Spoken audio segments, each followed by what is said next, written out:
Convido o senador Magno Malta para fazer uso da palavra.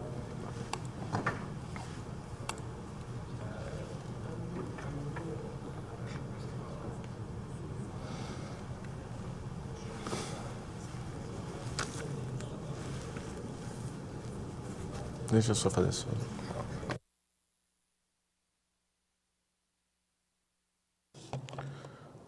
Senhor presidente, senhores senadores,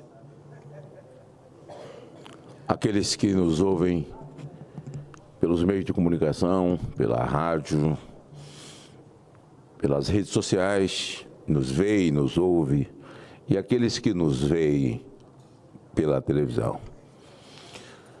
Já fiz alguns pela ordem, mas o pela ordem nunca é como você via a tribuna, com alguma coisa definido e substancial e que te move e que leva a população a uma reflexão. E quero parabenizar o senador Cleitinho, que acaba de descer da tribuna, e Vossa Excelência fez uma parte muito importante a ele.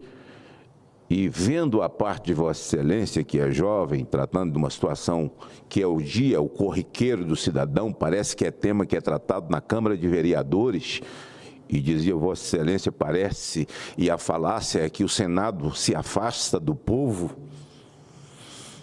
Eu dizia essa semana que nem sempre o plenário reflete o mandato. Havia muitas críticas das redes sociais, o fato de as votações serem terça, quarta e quinta-feira. E terça e sexta, dizia as narrativas, não trabalhar. Aqui precisa haver uma mudança no regimento interno, visto que o regimento interno dessa casa, se você estiver numa missão oficial ou numa CPI, aliás, em diversas CPIs, pelo menos em duas muito grandes, eu estive no seu estado, na CPI da pedofilia, fui lá a Arapiraca, quando aqueles jovens religiosos abusavam de jovens coroinhas começando a sua vida. Também tive com a CPI do narcotráfico. E em todas as ocasiões que lá estive, e em todo o Brasil, tomei falta aqui, porque não estava no plenário. E o plenário não determina o que é seu mandato, porque você pode estar exercendo ele dentro do seu gabinete. E tem o histórico de quem passa a vida sentado aqui e não produz. O mandato não revela que veio. Mas cada um tem o seu estilo. O cara pode não estar aqui, mas pode estar dentro de um ministério, liberando uma verba que é para construir escola lá na escola, lá no município dele. Fazendo só esse esclarecimento para que a população possa entender esse papel. E quando o Cleitinho traz um assunto, senador Girão, de maneira muito simples, que é o dia a dia, é a ponta lá do cidadão, nós precisamos nos alegrar com isso e dar satisfação à sociedade brasileira. Senhor presidente, o que me move, a razão principal de estar nessa tribuna, bom, ontem foi o Dia Internacional da Mulher, e eu não sei se eu estou conseguindo ver, mas a minha filha, minha segunda filha, estava aqui, Carla, está ali atrás, e cumprimentando minha filha, aqui dessa tribuna, contribuo e abraço todas as mulheres, porque ontem, ao invés de estar aqui, eu estava na colmeia. E saí de lá muito tarde, porque fui também para o CIMI recebê-las ao colocar a tornozeleira eletrônica. Uma reflexão, senador Girão, senador presidente. Acho que no 5º ano do meu primeiro mandato, eu fui o autor e criei a tornozeleira eletrônica. Se ela não tivesse sido criada, não havia possibilidade de que elas saíssem, nesse momento estariam segregadas. Mas só um movimento justo, a partir da justiça de Deus, é que essas coisas estão acontecendo E eu vou sair daqui para ir para lá, quero convidar e convido os senhores senadores, porque elas estão saindo, estão passando pelo CIMI, para receber a tornozeleira eletrônica para ir para casa, comemorar o dia, o mês da mulher com a sua família, e são mulheres que foram recolhidas injustamente, levadas para uma tocaia, uma emboscada. Entrem no ônibus. Vocês vão agora para um lugar seguro. Levaremos para a rodoviária. Vocês não voltarão nos ônibus de origem, mas vamos para um lugar seguro. Entraram nos ônibus e se viram segregadas dentro do ginásio de esporte, assinando um termo de culpa e agora esteja preso. É legal? Está no ordenamento jurídico? Não. O que eu fiz? Por isso a necessidade premente. E nesse momento, a primazia, missão precípua desse parlamento e da Câmara dos Deputados, que haja uma CPMI para se revelar a verdade. Porque o termo agora já teve de tudo: golpista, terraplanista, genocidas e agora terroristas. Nós precisamos fazer a CPMI para abrirmos tudo, para descobrirmos quem são os terroristas. Nós precisamos pelo menos encontrar uma pessoa que tem o nível de César e Batiste, terrorista que queimou crianças vivas dentro de casa e que foi absorvido como um homem de bem pela corte do país. Nós precisamos achar pelo menos um terrorista. Precisamos saber quem são os infiltrados, quem mandou. O cara que quebrou o relógio é de quem? Ele veio de onde? O outro que quebrou as vidraças lá do Supremo Tribunal Federal, que quebrou a porta do gabinete do ministro Alexandre de Moraes, quem é? Se foi um patriota empolgado, despirocado da cabeça, que fez isso, que pague, que seja responsabilizado. Mas a sociedade brasileira quer saber assim: não, senhor presidente, há um cerco ideológico sendo armado em torno de nós. Cleitinho falava dos impostos. Todos os impostos federais tirados pelo presidente Jair Bolsonaro, galopantemente está caminhando o combustível no Brasil, que já a gasolina será R$12. Todos eles já voltaram.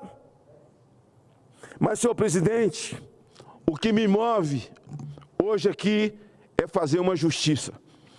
Eu não sou advogado do PMDB. Meu partido é o PL. Não sou advogado de Michel Temer, apesar de ter muito respeito por ele. Mas o que me move e me traz a essa tribuna hoje é o fato desse revanchismo, essa faca nos dentes, esse descontrole do presidente atual, Luiz Inácio Lula da Silva. No Uruguai, ele disse que Michel Temer praticou um golpe no Brasil. Chamar de golpista é coisa que eles gostam, colar nas pessoas aquilo que eles são. Veja bem essa questão das vacinas e das máscaras. Está comprovado, revelado que foi o vírus que vazou de um laboratório em Wuhan, na China. Não precisa mais usar máscara dentro do avião, aquela hipocrisia. Tudo isso já desabou. Quem é o genocida? Quem negou o tratamento precoce? Quem são os genocidas? A quem recorrer? Quem são os genocidas? Mas veja, estão com a faca nos dentes com o discurso repetido, agora é terrorismo. Então, o Temer praticou um golpe. E ele faz questão de usar o nome de Michel Temer. Senhor presidente, eu cheguei em 1997 na Câmara Federal. O presidente era Michel Temer.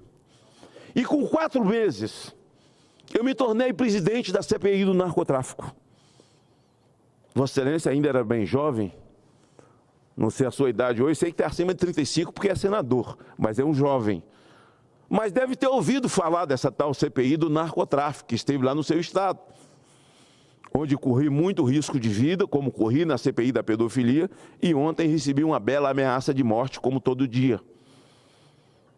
Pois bem, senhor presidente, Aquela CPI andou de maneira tal que foi a primeira vez que uma instituição, que a Câmara dos Deputados, era vista pela população como uma instituição número 1 por conta da CPI do narcotráfico. Michel Temer foi primordial, essencial. Presidente do PMDB, presidente da Câmara, foi presidente por 3 vezes da Câmara dos Deputados. E eu posso atestar, e essa é a razão que me traz aqui. Michel se torna vice-presidente da República. Por que Michel foi chamado? Porque tinha cara de golpista? Não. A capilaridade do PMDB, não sou advogado do PMDB. Centenas de prefeitos, vereadores, governadores, um partido forte, pujante. Eu estou há 23 anos no PL. Não sou advogado do PMDB nem de Michel Temer. Mas o Temer foi chamado para ser vice-presidente, para dar sustentação a uma candidatura de presidência. Assim como José de Alencar foi chamado, enquanto era senador do PL, para a primeira eleição de Luiz Inácio Lula da Silva, para dar sustentação e segurança aos empresários, à economia brasileira. Michel foi chamado por isso. E o grande e bom PMDB deu sustentação, senador Girão, senhor presidente, de maneira a que Dilma chegou ao poder. O PMDB defendia o governo com unhas e dentes aqui. Romero Jucá, Jader Barbalho, senador Renan Calheiros.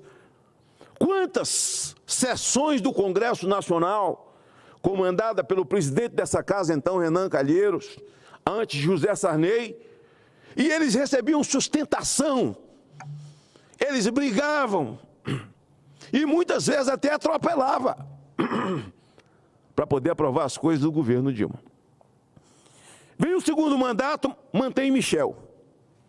A Dilma comete um crime de responsabilidade fiscal, e todos sabem. Ela então cometeu um crime, ela atropelou, ela violou a lei de responsabilidade fiscal. A lei de responsabilidade fiscal, ela é como se tivesse esse tamanho. Ela gastou esse tamanho.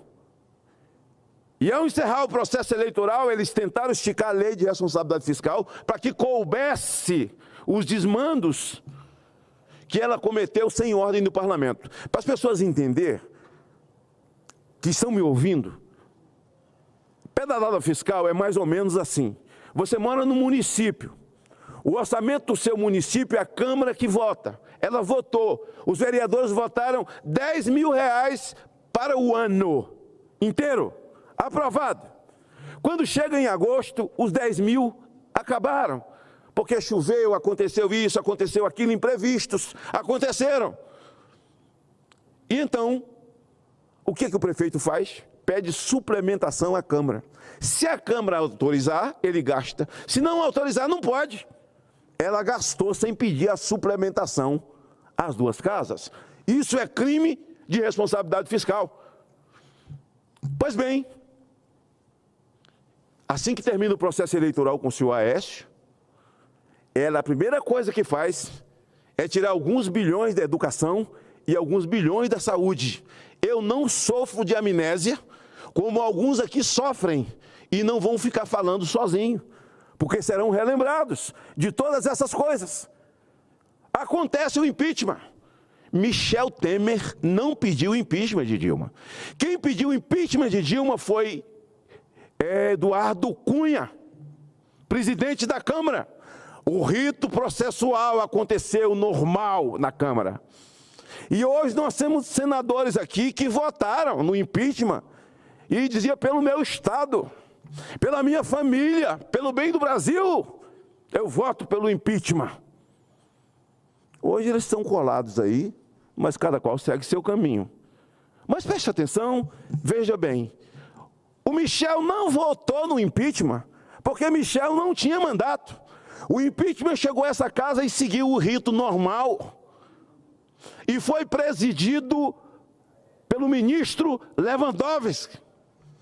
O presidente Renan Calheiros passou para ele, porque agora o processo estava na mão do Senado, na Casa da Federação, e todo o impeachment passa a ser presidido pelo presidente da Suprema Corte. Nenhuma ilegalidade. O rito normal vem para essa casa. O dia do impeachment, ela é impeachmentada.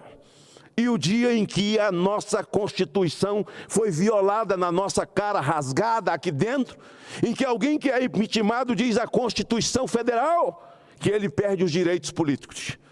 Mas, numa questão de ordem, ele estava até sentado ali, Harry Potter, mas saiu, senador Randolph. Ele fez uma questão de ordem que foi acatada mais rápido do que imediatamente por Lewandowski, para não tirar os direitos políticos de quem foi impeachmentada. A Constituição foi rasgada aqui. E agora o Lula vai ao Uruguai, onde ele vai, chama o Michel Temer de golpista. Michel se tornou presidente por um golpe. Ora, senhor presidente, se Michel se tornou presidente por um golpe, e os ataques a Michel são constantes aqui nessa tribuna, por parte dos senhores senadores e deputados de esquerda na Câmara, é porque Michel fez duas grandes reformas importantes que eles nunca queriam na vida. A primeira reforma da Previdência. E a segunda foi a reforma trabalhista. A chamada litigância de má-fé, e o relator foi o senador Marinho, que é líder da oposição, meu líder aqui nessa casa. Litigância de má-fé.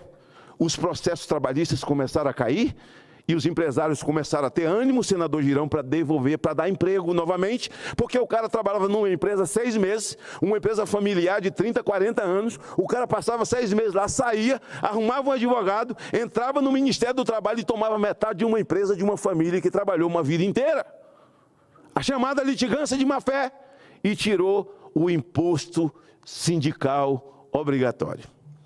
Tirou o sangue do monstro que alimentava os grandes movimentos de rua, quando em 2016 colocaram fogo em toda a esplanada, movimentos apoiados por eles, com dinheiro do imposto sindical. Em 2016, o MST invadiu o Supremo Tribunal Federal, quebrou tudo lá, e não foi ato antidemocrático. Eu já vi de tudo, só falta ver chover para cima, porque o resto eu já vi. Pois bem, senhor presidente, para fazer justiça ao Michel Temer, que não deu um golpe, muito pelo contrário, fez duas grandes reformas, não fora o entorno de Michel e problemas pessoais que lhe ocorreram ao longo dos 2 anos, Michel hoje estaria marcado como um dos grandes e maiores presidentes da República desse país. E enquanto presidente, teve a oportunidade de indicar um ministro para o Supremo. Morreu Teori Zavascki no acidente de avião. E então o Temer escolhe o seu ministro da Justiça. Se Temer deu um golpe e governou com um golpe, já nomear ministros já era um golpe.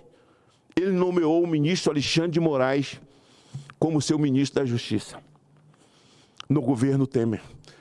E que também eu me lembro do incidente muito triste de Pedrinhas, da revolta dos presos, daquela rebelião lá no Maranhão, de hoje ministro Flávio Dino, de quem quero falar também numa outra oportunidade. Ele tem os arrobos, as valentias dele, né? Com relação à segurança, né? Todo mundo será desarmado, menos as facções criminosas. Mas a gente vai falar disso depois. O Temer indica o ministro Alexandre de Moraes para o Supremo Tribunal Federal. O Temer me telefona, senhor presidente, e me pede para receber o ministro Alexandre de Moraes no meu gabinete. Diferente do que outros fizeram, o Temer me pediu e eu recebi o ministro Alexandre. Conversei com ele no meu gabinete, muita coisa, e havia um assanhamento muito louco, assim, da esquerda aqui, senador Edberg, senador Randolph, protocolando coisa contra Alexandre de Moraes, ele não podia ser indicado por isso. Eu fiz uma sabatina dura, de verdade, com sinceridade, sem desrespeito. E ele fez um belo discurso sobre liberdade. A minha pergunta é essa, senhor presidente: se Temer deu um golpe, a nomeação do ministro Alexandre é fruto de um golpe? Se Temer deu um golpe, o que Temer fez não tem validade. Vamos validar tudo que ocorreu no governo Temer porque foi um golpe. A nomeação do ministro foi um golpe? Se foi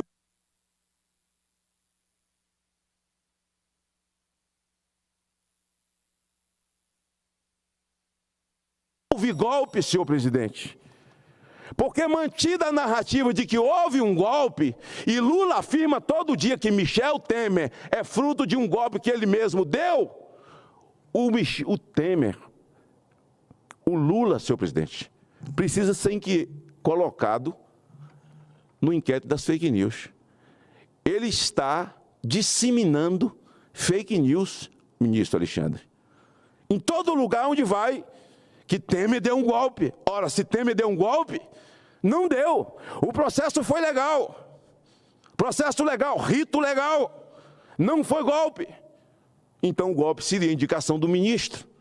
Então vamos invalidar as decisões, invalidar o Temer, invalidar a reforma trabalhista, a reforma previdenciária que foi feita. Tudo será invalidado. Ou o Lula precisa ser colocado no inquérito das fake news, ou então nós vamos ter que reinventar o Brasil. Esse cerco ideológico, e aliás, o ministro Alexandre de Moraes, essa semana, junto com a ministra Rosa Weber, com quem nos recebeu muito educadamente, a mim, Marinho, Mourão, e também aqui o senador Girão esteve lá com o ministro Moraes, visitaram a Colmeia. E eu acreditava num mover de Deus, eu cria num mover de Deus para o dia de ontem. Eu falava um clamor pela liberdade e ontem 145 mulheres estão de volta para casa. Ao terminar a minha fala, eu vou ali para o CIMI, abraçá-las. Elas estão lá, botando tornozeleira, felizes, sem ressentimento. E a minha fala não tem ressentimento. A minha fala é completamente desarmada. A minha fala é dizer que nós precisamos de um Brasil que tenha equilíbrio, de um Brasil que pratique a justiça. E essa narrativa de faca nos dentes foi a partir de Jair Bolsonaro, isso não cola. Jair Bolsonaro acabou com os impostos federais. Jair Bolsonaro fez um enfrentamento em favor de geração de empregos. Nós estamos quebrados em 60 dias. As grandes empresas já fecharam, foram embora, estão indo embora e as pessoas estão sendo demitidas. Nunca na vida nós temos o direito de comparar Paulo Guedes com Haddad, porque aí é piada mal contada. Senhor presidente, muito obrigado pela complacência. Senador, se o presidente concordar, eu gostaria de fazer uma parte. Senador Magno Malta, por favor, presidente. Olha, depois da volta do senador Magno Malta aqui a esse plenário, a primeira vez que eu estou fazendo uma parte a ele, ele fez uns 2 ou 3 discursos, e eu faço com muita gratidão a Deus, porque uma das inspirações que eu tenho na política é esse senador que já foi deputado federal, que tem uma trajetória de muito valor, de muito princípio, sobretudo coragem, para enfrentar as pautas que ele acredita. E você vai colaborar muito, senador Magno Malta, já está colaborando, e com esse Senado Federal, essa Casa Centenária. O Brasil hoje está dividido, sim, o senhor tem razão. E as pessoas que tomaram o poder, que estão no poder hoje, elas colaboram para esse acirramento ficar cada vez maior. Parece que a eleição não terminou. E quando o senador Magno Malta fala, e aí eu quero complementar, do estelionato eleitoral que o governo Lula protagoniza hoje no Brasil, porque durante a campanha falou que não era amigo do Daniel Ortega, agora o Brasil lá na ONU não assina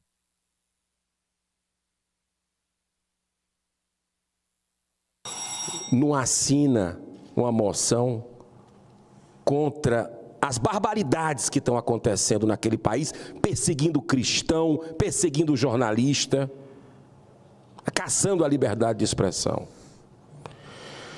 Senador Magno Malta, o senhor tem sido um defensor do que é correto.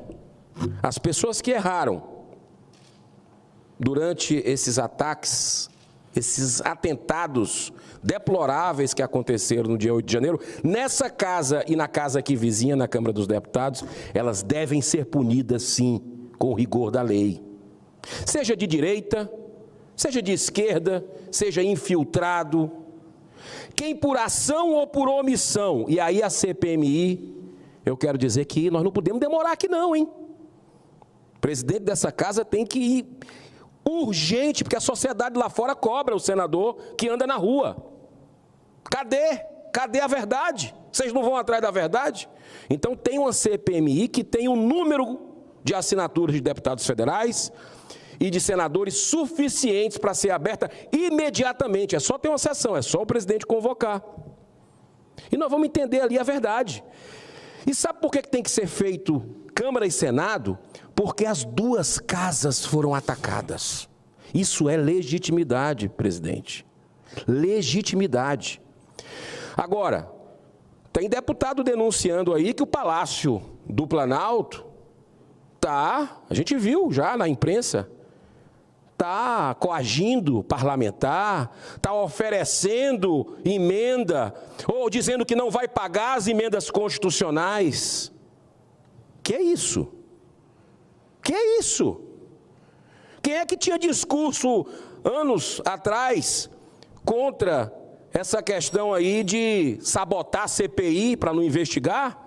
Que queimava ex-presidentes da República que faziam esse jogo sujo de não deixar a verdade vir à tona. Nós vamos fazer o que tiver ao nosso alcance. Pode contar comigo, senador Magno Malta, para que essa CPMI ocorra e que a verdade, a gente sabe, ela vai prevalecer. Parabéns pelo seu pronunciamento. É uma honra estar aqui ao seu lado, né, nesse plenário do Senado, e espero colaborar com o Brasil, independente de personalismo, presidente A, presidente B, com o Brasil. Esse é meu compromisso aqui. Senhor presidente, eu agradeço muito e a sua benevolência, e eu tinha que ter feito isso ali numa parte, seria mais rápido, mas é só um requerimento em que eu requeiro, nos termos do artigo 22 do Senado Federal, a inserção em ata de voto de aplauso aos bombeiros capixabas lá do meu estado, que participaram da a missão humanitária brasileira na Turquia, depois daquele advento do vulcão, tantas mortes. Os bombeiros brasileiros lá foram, não é? E eu queria que eles fossem homenageados e que constasse esse voto de aplauso ao Major Fábio Silva Bezerra, ao Major Sulmai Reis dos Anjos, ao Capitão André Marinho de Godoy, Terceiro Sargento Vinícius Heller, Terceiro Sargento Breno Raciri, Nicoline Cabo Heitor Pimentel Vicentini, pela ajuda na busca e resgate de vítimas do terremoto ocorrido naquele país. Os sobrenomes são tudo muito difíceis, porque o Espírito Santo é um país, é um estado colonizado por alemães, por italianos. O único baiano nordestino, filho de lá, que foi acolhido também, né? Migrante do Nordeste, sou eu, que tenho o nome mais fácil, mas o sobrenome de todo mundo são esses sobrenomes desses que vieram colonizar o solo. Agradeço muito, senhor presidente, parabenizo, jovem, a sua condução aí, seu estado de Alagoas, de que gosto muito, tenho um tio, pastor Manuel Nascimento, lá em Arapiraca, que foi pastor por 30 anos da primeira igreja, e aqui, se alguém estiver ouvindo, eu mando um abraço ao meu tio, ao povo de Palmeira dos Índios, aliás. Arapiraca foi o incidente, né? Palmeira dos Índios, primeira igreja batista de Palmeira dos Índios. Muito obrigado, senhor presidente. Senador Magno Malta, a presidência defere o requerimento de Vossa Excelência e encaminha a publicação na forma regimental. Também aproveito a oportunidade, Vossa Excelência, em seu discurso bastante amplo, falou muito sobre algumas ações marcantes que fez pelo Brasil. Lembro, e o país lembra, da CPI do narcotráfico. E eu vejo aqui o senador Girão cobrando também a instalação de CPIs, que de fato é um instrumento de trabalho do senador, do deputado estadual, federal, do vereador, e nós temos sim muito a contribuir com esse país, tenho certeza. Como também o tema sempre em tela nesse país, mais uma vez mencionando o senador Girão, que são os ministros do STF, né? Então, às vezes a gente fala em impeachment, em tirar quem lá está, mas eu acho que talvez agora o nosso foco também seja em quem vai entrar também. Absurdos, situações que já está na boca do povo, se colocar inclusive o próprio advogado criminal no STF para protegê-lo de quê? Então, essa atenção, essa casa aqui, seu próprio, acredito que Vossa Excelência, com toda a propriedade, sabe muito bem a importância que o Senado tem, numa hora como essa, de trazer uma discussão, até antecipá-la, para evitar que o país paralise. Porque a pauta, quando chega aqui, o discurso é que o país não pode parar, porque senão a economia vai sofrer. Então, já que nós podemos conversar, qual será o próximo passo a ser dado? E não permitir retrocessos, e principalmente um fortalecimento de um poder através de outro. Então, nem o poder, né? A pessoa, em termos de proteção, colocar no mais alto cargo da nossa Corte Judicial alguém que ele possa ter uma fidelidade canina. Então, dessa maneira, agradeço a Vossa Excelência. Parabéns a Vossa Excelência por tocar no assunto. Assim, me comove e me move, porque muitos evitam esse assunto porque se sentem amedrontados, acuados. Eu votei aberto e contra o ministro Fachin e o ministro Barroso, e preço na vida você tem que pagar. Você precisa saber o tamanho da sua escolha e o que você escolheu. E quem nasceu para João Batista não pode viver com a ilusão de que não possa perder o pescoço. Realmente é a preocupação de que já está na boca do povo, de quem será indicado. Eles vão colocar lá vamos sabatinar e vamos colocar no Supremo um julgador ou um blindador? Ou um blindador? Eu via quando as indicações aqui eram como a esquerda era brava. Mas hoje, quando eu vejo como ela está tão ligada e defendendo os ministros do Supremo, nossa, na sabatina do ministro Alexandre de Moraes, eu me lembro, e ele também se lembra, como a esquerda se movimentou, como protocolou coisas como ele, quilos e quilos de documentos, quilos e quilos de entrevistas e assim de uma maneira assim, canina contra ele. Mas eu o recebi educadamente. Recebi as mesmas coisas, mas acho que o debate lá, e nós temos que colocar isso em lei, quando votarmos que mandato de ministro supremo tem que ser 8 anos, é igual o cara faz um TCC, você faz a faculdade, depois tem uma banca de professores para te examinar. Então, a sabatina de um ministro supremo tem que ser feito um TCC, tem que ser proibido esse lobby de gabinete em gabinete, tem que meter uma quarentena. O cara só no dia vai chegar para ser sabatinado, para que ele ponha a verdade dele verbalizada, para que entre em ata e haja em taquigrafia e filmagem, como tem de todos, para que amanhã, ao sair daí, espero que essa nova proposição de mudança na Constituição e nesse procedimento, diga que o indivíduo que ao chegar àquela casa com o título de guardião da Constituição, ao sair, ao resvalar daquilo que disse na sua sabatina, automaticamente está tirado. Porque é uma coisa vitalícia, eterna, quase que eterna, e ninguém pode levantar a voz. Você não pode atacar ninguém na sua honra, na sua moral, nos seus princípios, mas esta casa, como a casa da federação, constitucionalmente, é ela. Por isso nós esperamos a sensibilidade, porque uma CPMI, ela nasce sozinha. E a assinatura na Câmara, ela está instalada. Acabou, não depende de ninguém. Ela se auto-instala. Ela só precisa ser lida. E há essa sensibilidade. E hoje, a exemplo desse imposto da energia, de que Cleitinho falou aqui, lá na ponta, que as pessoas estão cobrando e vão sofrer, da mesma forma, o povo do Brasil está cobrando essa investigação. Eu tenho muito interesse, porque eu quero saber quem é que são os terroristas. Eu quero saber quem são os colegas de César e Batiste, que esteve aqui depedrando essa casa, o Supremo, botando fogo, quebrando e esmurrando porta, porque tem que pagar, tem que ser responsabilizado. Então, toda a CPI, todo mundo está no governo, quer tirar as assinaturas, senador Girão. Isso vai ser para a eternidade, até Jesus voltar. Eles estão lá fazendo isso. Mas nós esperamos que haja dignidade, vergonha na cara de quem assinou para não retirar.